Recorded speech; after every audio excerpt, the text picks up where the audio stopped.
గణేశాయ నమ, గాయత్రీదేవి నమ, మహాసరస్వతి నమ, మాతాపితృభ్యో నమ. ముందుగా ప్రేక్షక వీక్షణ మహాశీలందరికీ కూడా నమస్కారం. 15వ తారీఖు ఫిబ్రవరి 2026 నుండి 21వ తారీఖు ఫిబ్రవరి 2026 వరకు కూడా ఈ వారం ద్వాదశ రాశుల వారికి కూడా ఎలా ఉండబోతుందో చూద్దాం. అయితే ముఖ్యంగా 15వ తారీఖున ఫిబ్రవరి 15వ తారీఖున మహాశివరాత్రి వచ్చింది. ప్రతి ఒక్కరు కూడా శివారాధన ఖచ్చితంగా చేయాలి, చేస్తారు. అయితే ఆ రోజున మా పీఠంలో ఈ శివరాత్రి సందర్భంగా ఉదయం నుంచి కూడా విఘ్నేశ్వర పూజ, పుణ్యాహవాచనము, పరిషత్తు, కృష్ణత్రయాలతో పాటుగా మహన్యాసపూర్వక శివుడికి ఏకాదశ రుద్రాభిషేకం చేయడం జరుగుతుంది. అలాగే పంచాక్షరి మూలమంత్రాన్ని కూడా విశేషంగా జపం చేయించడం జరుగుతుంది. అలాగే గణపతి, లక్ష్మీ గణపతి, గాయత్రి, నవగ్రహ రుద్రహోమాలు చేయించడం జరుగుతుంది.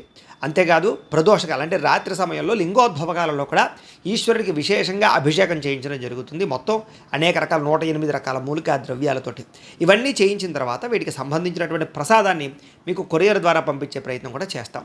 కాబట్టి ప్రతి ఒక్కరు కూడా ఈ శివరాత్రి రోజు చేసేటటువంటి అద్భుతమైనటువంటి ప్రక్రియలో అందరూ పాల్గొనవచ్చు. దీనికి మీ గోత్రాలు పేర్లు మాకు తెలియజేసినట్లయితే మీ గోత్రాల పేర్లు మేము రాసుకుని ఈ యొక్క అభిషేకాలు, పూజలు, హోమాలన్నీ నిర్వర్తింపచేసి వాటికి సంబంధించినటువంటి ప్రసాదాన్ని మీకు కొరియర్ ద్వారా పంపించే ప్రయత్నం చేస్తాం. కాబట్టి ఇందులో పాల్గొనడం వల్ల ఎటువంటి కోరిక నెరవేరుతుంది, ఎటువంటి సమస్య అయినా పోతుంది. దీనికి అయ్యేటటువంటి రుసుము ఎంత అయ్యా అన్నట్లయితే కనుక 2000 రూపాయలు మాత్రమే. కాబట్టి ప్రతి ఒక్కరు కూడా శివరాత్రి వచ్చేసేటటువంటి అద్భుతమైనటువంటి మహాకార్యక్రమంలో పాల్గొనే ప్రయత్నం చేయండి తెలియజేస్తూ, అలాగే మనకి ఈ వారం ద్వాదశ రాశుల వారికి కూడా ఎలా ఉండబోతుందో చూద్దాం. ఇక తులారాశి వారి యొక్క ఫలితాలు. అయితే ఈ వారం మీ గోచార గ్రహగతులు కనుక చూసుకున్నట్లయితే స్వల్ప మిశ్రమ ఫలితాలు కనపడుతున్నాయి. ముఖ్యంగా విద్యార్థులకి చదువు పట్ల ఆసక్తి పెరుగుతుంది. అలాగే కొత్త కొత్త కోర్సుల పట్ల ఆసక్తి పెరుగుతుంది. అర్థం కానటువంటి సబ్జెక్టుల పట్ల అవగాహన కోసం ప్రయత్నం చేస్తారు. మీరు ఎప్పటి నుంచో ఎదురు చూస్తున్నటువంటి మంచి మంచి అవకాశాలు మీకు రాబోతున్నాయి. అలాగే మీ మాట తీరు చాలా బాగుంటుంది. పిరికి వాడిని కూడా ధైర్యంగా చేయగలుగుతారు, మోటివేట్ చేయగలుగుతారు అనమాట. శత్రువులను కూడా మిత్రులుగా తయారు చేసుకోగలుగుతారు. అంటే మీ మాట తీరు అందరినీ అంతలా ఆకట్టుకుంటుంది. గతంలో లాగా కోప్పడడం, ఉద్రేకపడడం, గొడవలు పెట్టుకోవడం ఇలాంటివి ఏవీ లేకుండా గొడవలు తగ్గించుకుంటారు. సమస్యలను శాంతంగా పరిష్కరించుకోగలుగుతారు. అలాగే పరిశుభ్రత, అలాగే నీట్నెస్సు, మంచి నిర్ణయాలు, క్రమశిక్షణ ఇవన్నీ బాగా పెరుగుతాయి. అలాగే అధిక మొత్తంలో డబ్బులు సంపాదించే ప్రయత్నాలు చేసుకోగలుగుతారు. ఆర్థిక ప్రగతి కోసం బాగా ప్రాకులాడతారు. ఎన్ఆర్ఐలు అంటే ఇతర దేశాల్లో ఉండే భారతీయులందరూ కూడా ఉద్యోగపరంగా సమస్యలను చేయడం బయటపడగలుగుతారు. చేసే పని ఎంతో శ్రద్ధ, ఓర్పు, సహనం బ్రహ్మాండంగా కలిగి ఉంటారు. ఎటువంటి పరిస్థితుల్లోనైనా సరే మీరు అనుకున్న పనులు పూర్తి చేసేదాకా కూడా మీరు నిద్రపోరు. అంతలా కాన్సన్ట్రేషన్ చేస్తారు మీరు చేసే పని ఎందు. ఇక విదేశీ ప్రయాణాలు బాగా లాభించే అవకాశం కనపడుతుంది. వివాహం కోసం ప్రయత్నం చేసే వారందరూ కూడా ఇబ్బందులు తగ్గి వివాహాలు కుదురుతాయి. ఇష్టమైన వాళ్ళతో కూడా సంబంధాలు కుదిరే అవకాశాలు ఉన్నాయి. లేదా ఆగిపోయి నలుగుతున్న సంబంధాలు కూడా కుదురుతాయి. పిల్లలకి చదువుల విషయంలో కానీ, వ్యాపారం విషయంలో కానీ, ఉద్యోగం విషయంలో కానీ, వివాహం విషయంలో కానీ మీ పిల్లలకి మీరు బాగా సపోర్ట్ చేయగలుగుతారు. మీరు శుభవార్తలు వింటారు. దానికి సంబంధించి విడిపోయినటువంటి ప్రేమికులు కలిసే అవకాశం కనపడుతోంది.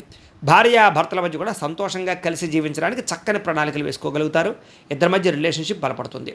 అయితే బ్రహ్మాండమైనటువంటి మీరు ఏదో అద్భుతంగా డబ్బులు వచ్చేస్తాయి అనుకోకపోయినా కూడా స్వల్పంగా ఆదాయం అయితే మాత్రం వస్తుంది మీకు. అంటే మొండిబాక్యాలు వసూలవుతాయి.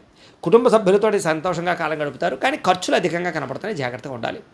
అప్పులు తీసుకున్నా కూడా మీకు స్వల్ప ఇబ్బందులు ఉన్నాయి. కాబట్టి రుణాలు ఇచ్చేటప్పుడు తీసుకునేటప్పుడు జాగ్రత్తలు తీసుకోండి. కోర్టు వివాదాలు కానీ, పోలీస్ కేసులు కానీ, ఆస్తి వివాదాలు కానీ కొంచెం నలుగుతాయి. కానీ మీరు ఖచ్చితంగా వాటిలో సక్సెస్ అవుతారు, విన్ అవుతారు. అనారోగ్య సమస్య నుంచి బయటపడడానికి ప్రయత్నం చేయాలి. వ్యాయామం చేయాలి ఖచ్చితంగా. ఆహారం విషయంలో జాగ్రత్త తీసుకోండి. బయట ఫుడ్లు, జంక్ ఫుడ్లు, ఆయిల్ ఫుడ్లు మానేయండి. కాకపోతే ఎదుటివారు ఇష్టపడేలా మాత్రం వ్యవహరిస్తారని చెప్పచ్చు. ఎక్కువ సమయం కుటుంబంతో గడపడానికి కూడా సమయాన్ని కేటాయించే ప్రయత్నం చేస్తారు. సోదరులతోటి, బంధువులతోటి చాలా జాగ్రత్తగా సఖ్యతగా మెలుగుతారు. వివాదాలు ఏవైనా ఉంటే కనుక చక్కగా పరిష్కరించుకోగలుగుతారు. అనేక రకాల మార్గాల ద్వారా డబ్బులు సంపాదించుకోగలుగుతారు. ప్రేమికులకి ప్రేమ వ్యవహార విషయాలన్నీ కూడా ఇంట్లో చెప్పడంతో పాటుగా ప్రేమకు ఒప్పించుకుని వివాహం కోసం ప్రయత్నం చేస్తే అనుకూలిస్తుంది. ఆడబడుచుతో కానీ, తోటికోడలతో కానీ, అత్తమామలతో కానీ ఉండే ఇబ్బందులు స్త్రీలకు చాలా శాతం తగ్గుతాయి. వ్యాపారాలు, ఉద్యోగపరంగా స్త్రీలకి మంచి అనుకూలత కనపడుతోంది.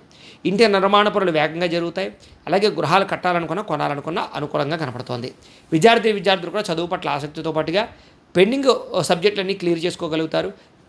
ఎగ్జామ్స్ అసైన్మెంట్లు ఎందుకు కూడా మంచి వృద్ధిని కనపరుచుకుంటారు. మంచి స్థాయిలోకి వెళ్తారు. ఉద్యోగస్తులు కూడా అప్రయత్న కార్యసిద్ధి కనపడుతుంది. శ్రమకు తగ్గ ఫలితం కనపడుతుంది. ఉద్యోగ ఎదుగుదల కనపడుతుంది. ఇంక్రిమెంట్లు కనపడుతున్నాయి. కెరీర్ గ్రోత్ బ్రహ్మాండంగా కనపడుతుంది. స్త్రీలకి గృహ సంబంధమైన విషయాల పట్ల ప్రత్యేక శ్రద్ధ చూపిస్తారని చెప్పొచ్చు. బాగా ఆలోచించే నిర్ణయాలు తీసుకోగలుగుతారు. వ్యాపారస్తులకు వ్యాపారపరంగా విశేష ధన ప్రాప్తి కనపడుతోంది. భవిష్యత్తుని అంచనా వేసుకుని పెట్టుబడులు పెట్టగలుగుతారు. వ్యాపారంలో చాలా మంచి మార్పులు తీసుకురాగలుగుతారు. ఆర్థిక ప్రగతి కనపడుతోంది. ఏది ఏమైనా కూడా ఒక్కసారి మీ పర్సనల్ జాతకం కూడా ఎలా ఉందో ఒకసారి చూపించుకుని ఏదైనా దోషాలు ఉంటే వాటికి పరిహారాలు చేయించుకుని ముందడి వేసినట్లయితే మీకు రాబోయే రోజులు శుభప్రదంగా ఉంటాయి అని తెలియజేస్తూ